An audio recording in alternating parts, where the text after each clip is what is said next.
Welcome to MMA Fancast. My name is Luke Payson, and I'm honored to be joined by a friend of mine and friend of the show, the Croatian Crowbar Chase Boyde. Welcome to the show.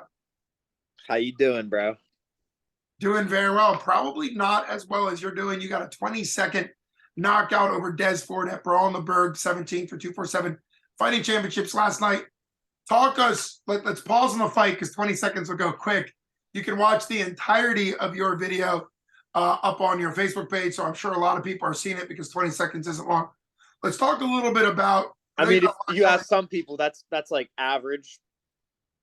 It's pretty. Could be a good day. Could be a good day. 20 for seconds some is people. good. 10 seconds is a very long time. 20 is a lifetime. So yeah, exactly. But anyhow, let's talk a little bit about you coming into this fight. I know you've said you're kind of doing better. You got things in your life figured out. You look better. So let's just talk a little bit about the last maybe couple weeks leading into this fight. How better mentally prepared and physically prepared you've done coming in, and obviously talk about Kama Worthy. You're wearing his fight shirt and sort of that family, and your family was also there in the crowd. So let's talk about your family and your support before we get to the fight itself. So yeah, I told Ryan Kavanaugh, I think that's how you say his name. I like that dude. It is. His hair looked good last night. He had that Charles Oliveira style, dangerous Brazilian, coming into the commentator booth. I loved it. But I kind of let him know what was going on. Like everybody, I mean, COVID killed like everybody. Like it put everybody down. So I don't want to say I've had a harder time than anybody else, because there's definitely people that, you know what I mean, had it way harder. But I before my last fight, I got knocked out in the first round. I had that year suspension for the KO. It was a pretty brutal knockout. It was a good fight. I dropped him in the first round, won, and then the second round, that's when I got TKO'd. But after that, I ended up having a disagreement with my roommate in my apartment. So I ended up having to move out. So I found an apartment within I think 3 days, moved there. My car transmission blew up. So then the job that I had, I lost. I just got promoted. So it kind of sucked. I got promoted to manager and I kind of lost my job. I didn't have a car. And then I couldn't afford rent at my other apartment. So everything was just going downhill.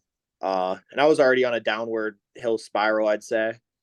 Because really, as I think fighters get wrapped up in the identity of I'm a fighter, I'm not a human, and I judge my success based off of my wins and losses. So that's where I was at, and that you can't really do that. I mean, some people can, like if you're like Geoff Magan or Lucas Siebert, because they just win. But those dudes are savage. Shout out to them. But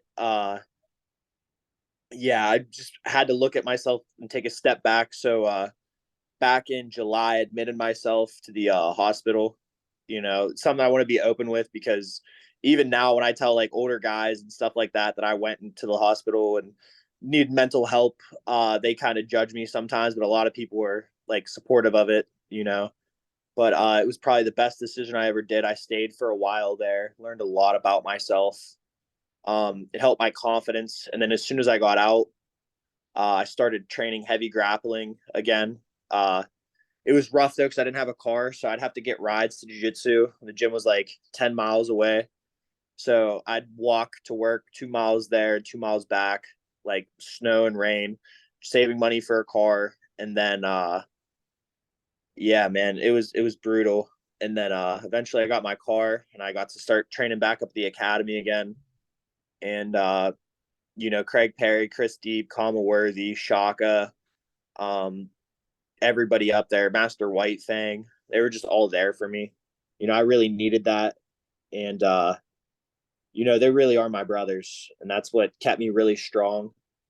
I was very nervous coming into this fight because Des is a very well-rounded, crafty veteran. And yeah, having them in my corner though, and then having that help from I went to it's called Clarion, I think, mental rehabilitation center, I think it's what it's called. That helped, that elevated me so much. And to find out there's actually, when I went to the center, there was a couple other fighters there. I'm not gonna say their names, but it's like a common thing.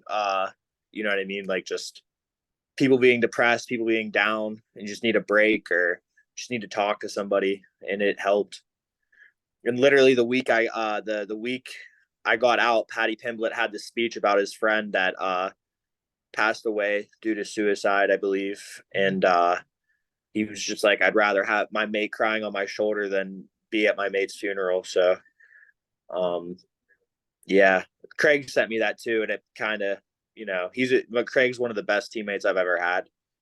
Um, Always there to talk to me. We FaceTime a lot. The same with like Colby Potts too. I don't know if you've met Colby yet, I don't think I know. but we're always I on know. FaceTime. And then I have another friend, Eric McPhillamine. Shout out to him. He helped me cut weight the whole camp in the Beaver Police Station with their nice little sauna. I got to sit in there and they just let me drain myself. So You were using the police station for the sauna, huh? yeah, they have a nice little gym down there at BPD Barbell. It's called. Shout out to them. They're great guys. Um, they all left me alone too. It was kind of crazy. I think they'd all want to talk to me, and I was just in the sauna, and I think they saw that I was dehydrated, and they're like, "I'll leave them go."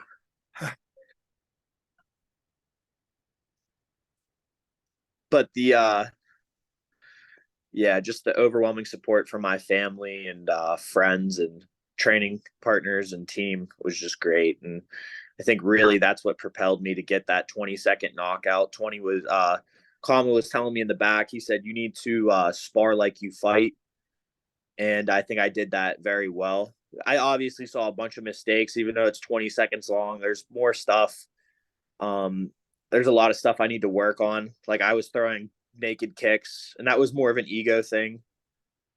Des Ford's known for like hitting really hard and kicking really hard. And I was like, well, if you're going to kick me really hard, I'm going to kick you really hard first and we'll play that game. And you know what I mean? Especially there's a lot of people in Ohio that were doubting me for this one. I heard a lot of chatter, people saying that I was finished. You know what I mean? I was done mentally and I was down and I wasn't coming back. So to prove all of them wrong. And I think it shut them up pretty good last night. So. Well, one thing on the mental health side of things is do not live your life for other people. So exactly. I'm always cautious when I say this, but when people say, oh, I want to prove it to them, or like you kind of said, oh, you shut them up, you're allowing them to live rent free in your mind. That's true. Do things that you appreciate. Like you've got family around you, both biological family was in the crowd and obviously over at your family's house, and you have the brotherhood of the gym family around you. And Craig Berry, you mentioned it, it's very well known that he started his amateur MMA career 0-3 with a horrible injury in there. And so you're right though. There is a danger anytime you combine your identity and you get your identity from your productivity. That means you're not a being, you're a thing. So a quick little mental health trick I always tell people is remind yourself that you're a human being, not a human doing. A human doing would be somebody who only exists to do things. A human being, the word being is your existential self, the fact that you are valuable, whether you're paralyzed. I get to work with the greatest American heroes the United States has ever seen, and combat vets through the VA, and they struggle with that too, right? They're warriors as well, probably the best and the biggest type of warriors in combat. And when they lose the ability to do stuff, to fight or to do stuff, oftentimes they struggle with the idea like, what's my value? And I always try to encourage people, your value is you, whether you're in a wheelchair. Like I had a grandma who spent 20 years in a wheelchair. She wasn't less valuable just because she was wheelchair bound, right? She's still a being, even though she was limited. So always remind yourself of that. But I'm glad for the shout out to mental health providers. And you also, as a young guy, you're only 24 now. This was a couple years ago or last summer. So I'm thrilled. This was July of last year, right? Yeah, this was July of last year. Yeah. So I'm thrilled that you got the help you needed. It's always better to work on the present so your future gets better. People that turn to suicide, they believe that the future will never get better. But the only way to guarantee that is suicide. As long as you keep going and do things to improve, eventually the future will get better. So you're really a great encouragement, I'm sure, to a lot of people. And just like Patty. Yeah, I hope so. I hope so. Just like Patty the Baddies interview, encourage millions of people, including yours. You might not have that much of a reach, but your friends and family, the academy loves you. Hey, one day I most likely will. I think so. So, but let me give you one more. Let me give you one more counseling story. It's a pretty well-known story, but I like to use it in counseling. It's never about the number of people you reach. It's about the one person you reach. So imagine you're out on a walk one day on the beach and you come across like 10,000 starfish all thrown up on the ocean. You probably know this story, all thrown up on the ocean on the beach, and they're all going to dry out and die unless they get back into the water. And there's one little girl on the beach picking up one starfish at a time, running it back to the water and letting it go, saying, bye, starfish, have a nice life. And then running back, grabbing another one, right back, bye, starfish, have a nice life. And you come up to her, Chase, the Croatian Crowbar, and you say, little girl, what are you doing? You're never going to be able to save all the starfish. And she said, nope, just one at a time. And she runs back, keeps doing it. So I get the fact that you might in the future, and that would be wonderful in the future, you could address and get your message to millions of people. But one or two people hearing your message and getting encouraged, just like one Craig Perry in your life, one Coach Dave Sachs, one Coach Kama, one Chaka, all those individual people made a huge difference in your life. So this is my Aunt Lynn. Hi, and Aunt Lynn. Hi, my name's Luke.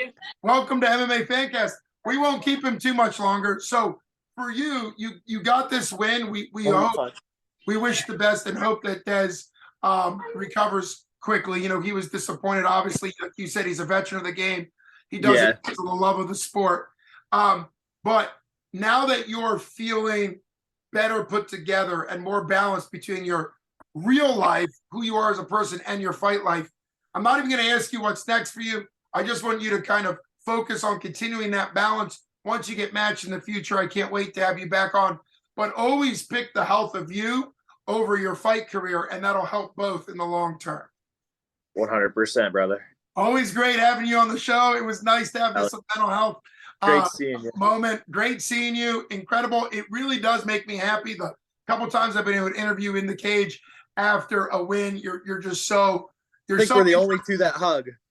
We are the only two that hug. Well, the first fight, you like jumped on me. I'm like, okay, I guess this is how it's gonna be. So yeah, we're keeping that hug going. I love it. Thanks for coming on the show. Thank you for having me. You and everybody in your family. Glad you're doing better. You take care. Thank you. You too. You got it, brother. All right. Bye-bye.